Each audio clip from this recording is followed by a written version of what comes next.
you owe me this, and this. I have the receipts, so we will have receipts in this video. Hey guys, welcome back to my channel. Today I have a story for you guys about the time that I had a drama with a big YouTuber at the time. So there's a lot to unpack here, so get ready for the tea, get your popcorn, get you a drink, sit down for a while. It might be not too lengthy, but it's got some meat to it, so you might be here for a little while. So get ready for the story, and don't forget to like, comment, and subscribe. Comment what you want to see from me in the future, and let's just get into the story. So first things first, I do want to start out by saying, by making this story, I don't mean harm to anybody that is mentioned in this video. Things happened. It was pretty much my fault. Not pretty much, completely my fault that this all happened.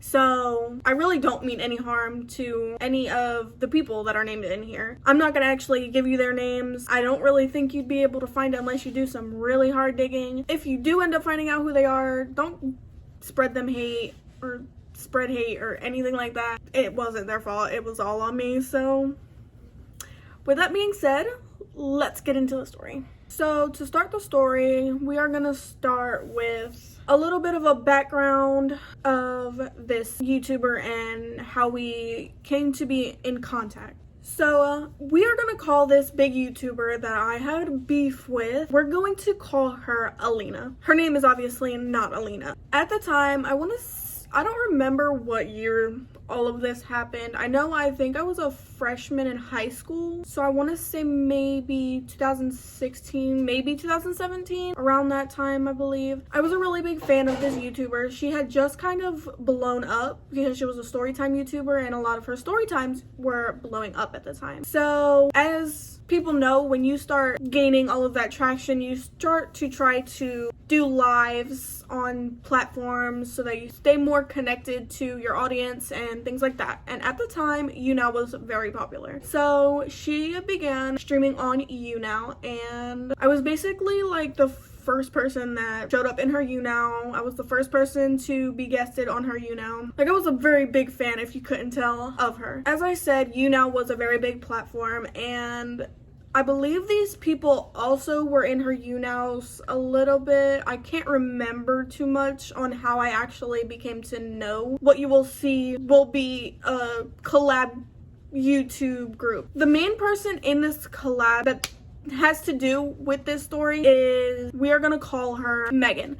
So Megan was honestly like the mom of the group, you could say. She has her own kid, like she's very mom-like. She would always help us out with, you know, advice, and she even sent a few of us like money to give people on YouNow and stuff like that, which she did not have to do that, but she did, and at the time I was very thankful. I still am very thankful that she did that, because she really didn't need to, but that's a whole different story, I guess. So she had a few friends that she kind of was talking about starting a collab channel, and one day basically I went into Megan's live, and she was a YouTuber, but she wasn't obviously as big as Alina. She had, I want to say, maybe like 1,000, 1,500 maybe subscribers, around that area. I had probably like maybe 200 subscribers at the time, so I wasn't no big shot that I thought I was at the time. I came in her live, and all these girls were in there. I'm not gonna say their names, and I'm not gonna make fake names for them, because they're important in this story, but not as important that I'm gonna go off on a tangent basically about them.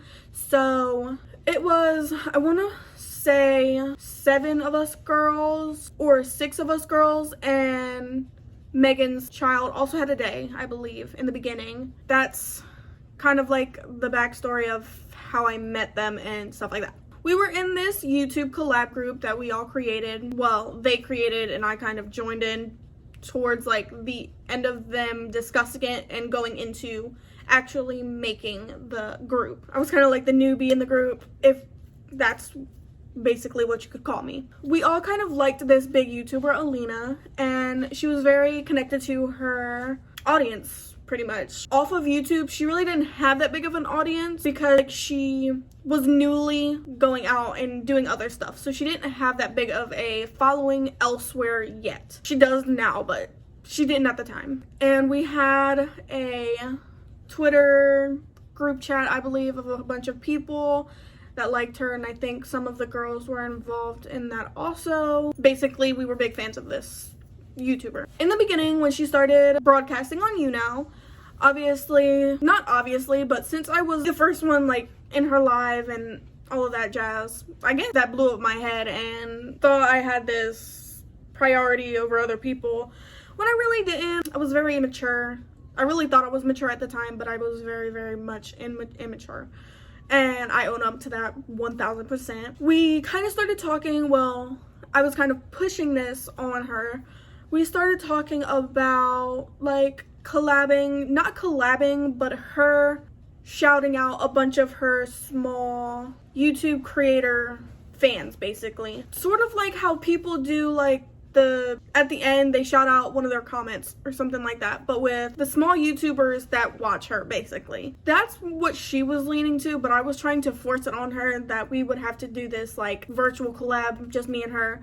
I lived in North Carolina at the time. I believe she lived like 10 hours away at the time. Like, she wasn't even really close to me. She was states away from me. She was very new but very big, so she really wasn't collabing with like YouTubers, and if she did, it was like people that she knew, which I completely understand now, but I obviously was like, I don't understand why she doesn't want to collab with me. Baby, you're like 14. Calm down. I started sending this big YouTuber you owe me this, and this emails. I have the receipts, so we will have receipts in this video. The first time that we ever interacted through email was me trying to come up with designs for her merch, because she was trying to find an artist to help her start her merch, because she was a newer upcoming YouTuber. Usually when you're new and upcoming, you drop merch for your brand, obviously, as YouTubers do. So I'm not gonna show this on screen because it'll probably give it away on who it is. Basically, it was just me emailing her pictures that I drew for ideas for her merch, and she told me to send it to her specific manager or the person who was dealing with her merch designs, which I did. And then the second email that we had, this one I will put on the screen. It's literally like subject virtual collaboration, and I will let you read it, basically telling her I'm a small YouTuber, I'm trying to become bigger as every YouTuber does. I am emailing you today with a pitch. I gave her a pitch on what we should do for the virtual collab. She said she was very open-minded about a collaboration, which doesn't give you the okay. Like, that doesn't mean yes, we are going to do it for a fact. That is not what it means. So any small YouTubers out there, just keep that in mind. If they say I'm open-minded to it or think about it or anything not with a yes, I'm totally down for that, then don't 100,000% expect it, because they don't really owe you anything. Just a little bit that I, learned. We could do a group collab in order to gain some exposure for other blank members just starting out their channel as well, which I was totally fine with, as I'll show you. We should do a group collab, and I love being one of your first guests on YouNow, and blah, blah. That was our first interaction about the virtual collab, which off the bat she does tell me that it would probably be a group collab with a bunch of her audience members that are small YouTubers just starting out, which I was totally fine with. But that translated to me feeling entitled and her not giving me a collab that I obviously wanted, which she did not owe me, not one bit. So on the screen I will have the email that I sent to her telling her how unfair I thought it was that she never collabed with me. It's the mental illness for me. She was very nice trying to explain to me. Obviously I was young, I was in my head.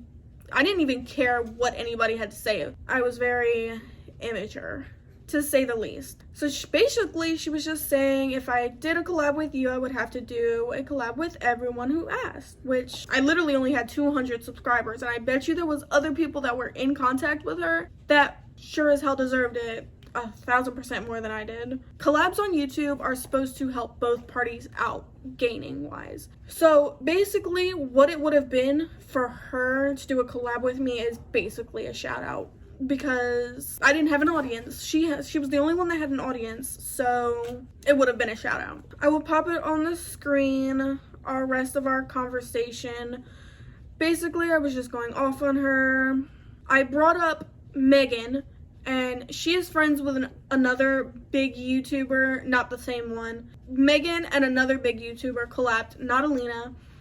And the big YouTuber had, it says in here, she had about 200,000 subscribers when Megan had about 400, but that was because they actually were friends. So I didn't really have a right to bring that up, because obviously me and Alina were not friends prior to her becoming a YouTuber. I was literally just a fan. Megan and this other YouTuber were actually friends, so I had no really right to bring that into my reason on why she owed me a collab. Basically, she said I was being nice, saying that possibly I could do like a big shout out for a bunch of small channels such as yourself, which I would gain absolutely nothing from, which is she is completely correct. That being said, a virtual shout out isn't really a collab at all. I'm pretty sure Megan sponsored a giveaway through the big YouTuber's channel and did not leave her rude, harassing emails because she felt entitled to that kind of exposure. They also seem like genuine YouTube friends that had a theme/video idea all figured out. You and I have never discussed this. I'm sorry, but I do not owe you anything. Basically, that was the gist of our conversation. So that was the end of that.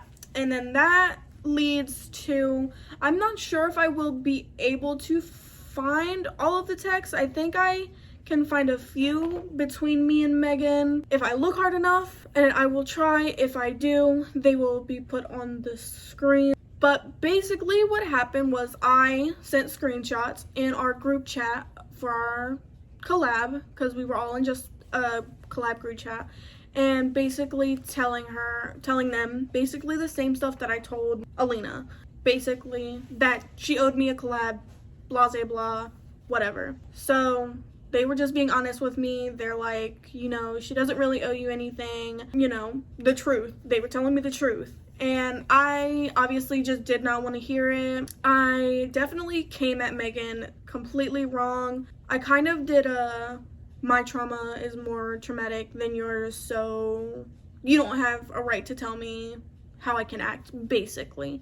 Because at the time, I was very unstable-minded and definitely played my trauma as a guilt card when that's definitely not the way to go. I'm not trying to put her out there, but she definitely had a lot more problems than I did. Not in a bad way, but I definitely just shouldn't have tried to use my trauma against her, knowing the stuff that she had been through, because mine was just like nowhere near compared to the trauma that she had been through, which I was fucked up for even doing that, I'm gonna be honest. When I tried to throw my trauma in there for like a guilt card or whatever the fuck I was trying to accomplish, that's when she realized that she could not basically stand me anymore, which I completely understand. That was kind of the last straw.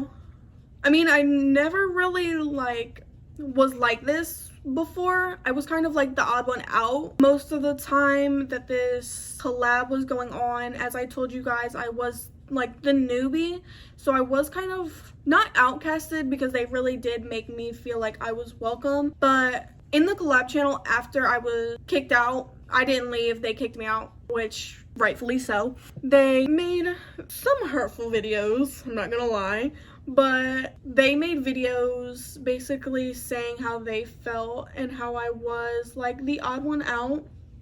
I don't completely agree with them making the hateful videos that they did, but I completely understand where they were coming from. I'm definitely not gonna hate on them for posting them videos. Some of them did take them down, but it is what it is. So when Megan realized that she just could not handle me basically anymore, she couldn't stand me. She couldn't talk to me anymore because of the way basically I treated her was so immensely wrong that I wish I could take back, but you know, I can't, and it's like quite a few years late. They made the decision to kick me out, and I obviously I had a God complex at the time, and basically I texted all of them saying, do you guys even want to stay in the group channel? Basically implying that it was my channel that I started, which I definitely didn't. I was, as I told you a few times, I was the newbie. So it definitely wasn't my channel to say who got to stay and who got to leave. I ended up getting kicked out. They changed all the passwords. We had a Twitter. I think I made the Twitter, so I think I honestly changed the password on them so they couldn't get into it because I made it, I believe. I don't know. Petty bullshit that I shouldn't have done. I could have been avoided, just made the situation so much worse.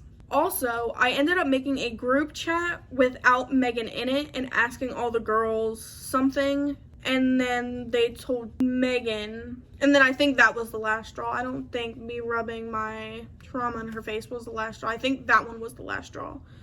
Because basically I was going behind her back, which I don't remember what I asked, so I definitely probably could have been going behind her back, but I can't remember for the life of me what I asked in the group chat. That's where we were standing, and then I ended up realizing that I was an asshole. It says it was only a month after this all happened. I apologized to Alina. I will put the screenshot up right now of me apologizing in that conversation, but I don't believe that I really understood the impact of everything I had done. Yes, I knew it was wrong, but I don't think I understood the impact until I obviously matured way more. Like, now I completely understand where all of them were coming from, and they were trying to look out for me, and I just didn't care what anybody had to say. And Alina definitely had every right to do what she did because she did not owe me anything, and I couldn't give her anything like she would give to me, you know, because I had no audience. It was really unfair of me to expect that from her when she didn't know me nor anybody else, that sort of thing. Nor does any other YouTuber owe anybody anything, basically. So that was my story of my drama with a big YouTuber. So I hope you guys liked my story. If you did, give it a big ol' like. Give it a like for maturing, because it's a beautiful thing. Comment what else you guys want to see from me, and definitely try to subscribe. Turn your notifications on if you want to, and I will see you guys sometime soon.